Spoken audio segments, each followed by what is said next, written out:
और इस बीच आपको बता दें, केशव प्रसाद मौर्य के जवाब में अखिलेश यादव ने भी चुप्पी तोड़ते हुए कहा कि हम गरीबों के मोहरे हैं। आपको बता दें, इससे पहले अखिलेश यादव पर जो ट्वीट कसा था, जो तंज कसा था, केशव ने ट्वीट करके कहा था कि कांग्रेस का मोहरा बताया अखिलेश यादव को। लेकिन क्या कुछ कहा, आपको सुनवाते हैं। हम समाजवादी मोहरे हैं, हम लोग गरीबों के मोहरे हैं। हम समाजवादी मोहरे हैं, हम लोग गरीबों के मोहरे हैं। और इसी बीच आपने अखिलेश यादव को सुना, जो कह रहे हैं कि हम समाजवाद के मोहरे हैं, हम गरीबों के मोहरे हैं। यूपी में लेकिन कुछ बड़ा होने वाला है क्या, ये बड़ा सवाल है। अजय दुबे हमारे संवाददाता इसी खबर पर हमारे साथ जुड़ गए हैं। अजय, देखिए, सबसे बड़ी खबर तो यही कि उत्तर प्रदेश के मुख्यमंत्री योगी आदित्यनाथ और सूबे के 2 डिप्टी मुख्यमंत्री भी अब दिल्ली आ रहे हैं। दिल्ली में आने के बाद बैठक होगी, मीटिंग होगी। कयास का जो बाजार है वो भी गर्म हो गया है। क्या कुछ बड़ा होने वाला है, इस तरह के सवाल उठ रहे हैं। देखिए, ये पंप एंड डंप की स्थिति बनती दिख रही है। पूरे सोशल मीडिया पे, पूरी राजनीतिक बिसात पे, गलियारों में ये चर्चा लगातार बनी हुई है कि क्या उत्तर प्रदेश में कुछ परिवर्तन होने वाला है क्या। क्योंकि जो लगातार फीडबैक बीजेपी में जो सिस्टम चल रहा है, मुख्यमंत्री जो मुलाकातें कर रहे हैं, उन मुलाकातों में दोनों उप मुख्यमंत्री नहीं आते हैं, उप मुख्यमंत्री बैक टू बैक बीजेपी जाते हैं। तो लगातार जो माहौल है पूरा बनाने की कोशिश है कि कोई परिवर्तन होने वाला है क्या, उसको लेकर चर्चा है। लेकिन एक बाकायदा देश भर में बीजेपी के जो मुख्यमंत्री उप मुख्यमंत्री हैं, उनको लेकर बैठक होनी है। और उसी बैठक के सिलसिले में केशव मौर्य और ब्रजेश पाठक पहले ही दिल्ली पहुंच चुके हैं। मुख्यमंत्री भी अब से कुछ देर में दिल्ली जाने वाले हैं।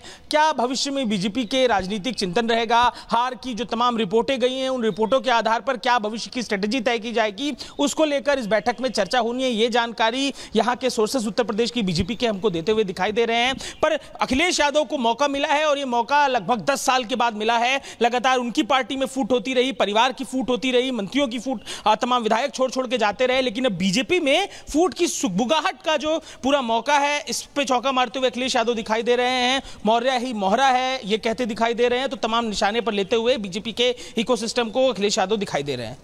बिल्कुल, और इसीलिए बयानबाजी का दौर भी यहां पर चला। लेकिन सभी की निगाहें अब कहीं ना कहीं दिल्ली पर टिकती हुई अजय नजर आ रही है। अपडेट आपसे लेते रहेंगे। फिलहाल साथ जुड़ने के लिए यहां पर शुक्रिया।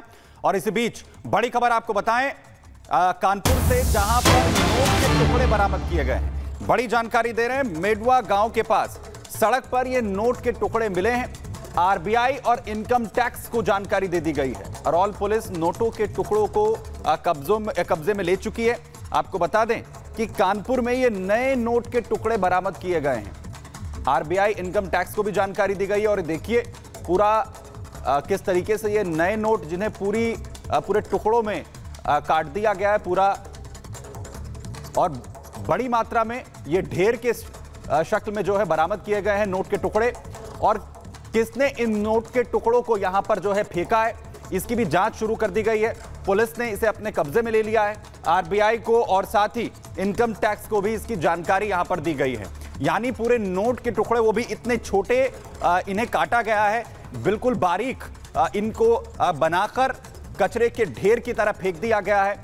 और जैसे इसकी जानकारी यहां पर मिली, मैं तस्वीरें आपको दिखा रहा हूं। देखिए, ये तस्वीरें आप देखिए, आपको जो पूरा ये ढेर नजर आ रहा है, जिसे देखकर कोई बता नहीं सकता है कि ये नोट के टुकड़े, इन्हें इतना बारीक पूरी तरीके से काट दिया गया जिससे पूरी तरह कचरे में ये पूरी तरह मिक्स हो जाएं। और इसकी जानकारी जैसे ही पुलिस को मिली है, पुलिस ने इस नोट के टुकड़ों को अपने कब्जे में लिया है। आरबीआई को इसकी जानकारी दी गई है, इनकम टैक्स को इसकी जानकारी यहां पर दे दी गई है। क्या नोटों को डंप करने के लिए यहां पर इन्हें फेंका गया और इसके पीछे क्या मंशा है, यह भी एक बड़ा सवाल है। लोग जो वहां पर हैं वो कैसे हाथों में उठाकर इन्हें देखते हुए यहां पर नजर आ रहे हैं। गौरव मेरे सहयोगी खबर पर जानकारी के साथ यहां पर जुड़ रहे हैं। गौरव, क्या जानकारी मिल रही है, कैसे ये नोट यहां पर पहुंचे हैं और फिलहाल इस पर क्या कार्रवाई हो रही है? फोन में देखो यार तुम। गौरव, आवाज आ रही है आपको? चलिए, गौरव को एक बार फिर से यहां पर जोड़िए। अब हम गौरव के पास चलेंगे, आवाज नहीं आ रही है उनको। लेकिन आपको बताएं कि यहां पूरे कचरे के ढेर की तरह बनाकर इस नोट के टुकड़ों को यहां पर फेंका गया है। बड़ी बात यह है कि ये नए नोट हैं, जिन्हें इतना बारीक कर टुकड़ा टुकड़े कर यहां सड़क के किनारे फेंक दिया जाता है। अब पुलिस इसमें कार्रवाई कर रही है।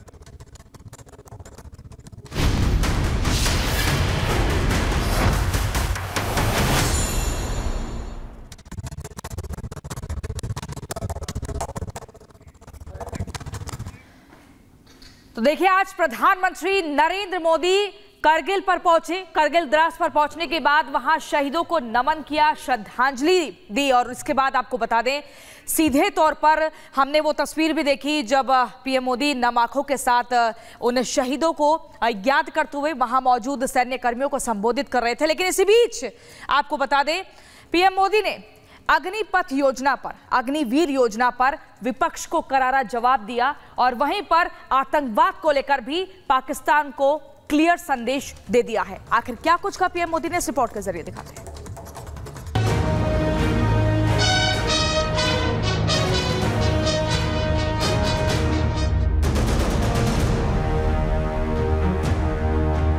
भारत माता की, भारत माता की, भारत माता की।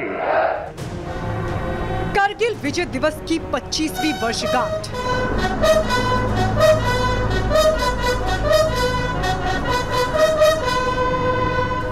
पीएम मोदी ने लद्दाख से जंग के नायकों को दी श्रद्धांजलि।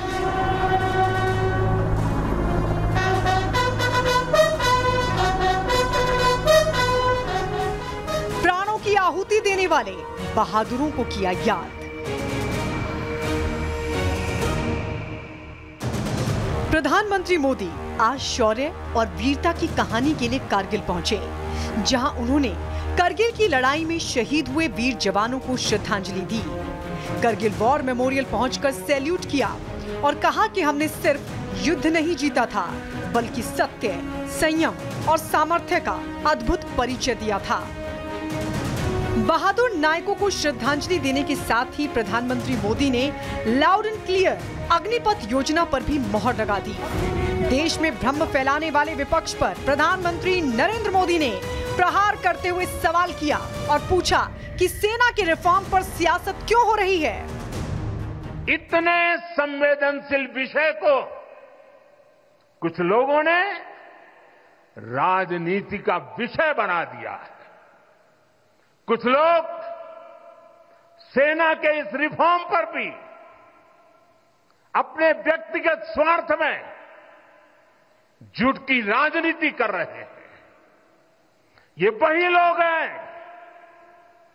जिन्होंने सेनाओं में हजारों करोड़ के घोटाले करके हमारी सेनाओं को कमजोर किया। प्रधानमंत्री नरेंद्र मोदी आतंकवाद के खिलाफ भी जमकर गरजे। लाउड एंड क्लियर शब्दों में प्रधानमंत्री मोदी ने आतंकवाद के आकाओं को साफ बता दिया कि उनके मंसूबे कभी कामयाब नहीं होंगे। हमारे जवान आतंकवाद को मुंहतोड़ जवाब देंगे। उस जगह से बोल रहा हूं जहां आतंक के आकाओं को मेरी आवाज सीधे सुनाई पड़ रही है।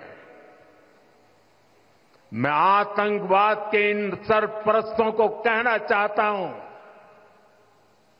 कि उनके नापाक मंसूबे कभी कामयाब नहीं होंगे। इतना ही नहीं, प्रधानमंत्री मोदी ने पाकिस्तान को भी कड़ा संदेश दिया और कहा कि पाकिस्तान ने अपने अतीत से कुछ नहीं सीखा। पाकिस्तान आतंकवाद से खुद को प्रासंगिक बनाए रखने का काम करता है। पाकिस्तान ने अतीत में जितने भी दुष्प्रयास किए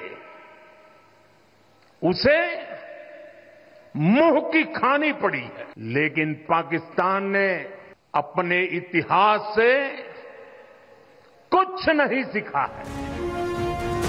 एक तरफ तो जवानों को श्रद्धांजलि तो दूसरी तरफ आतंकवाद के आकाओं को चेतावनी।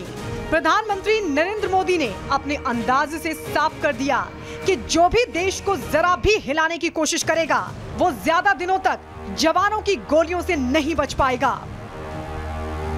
भारत माता की, भारत।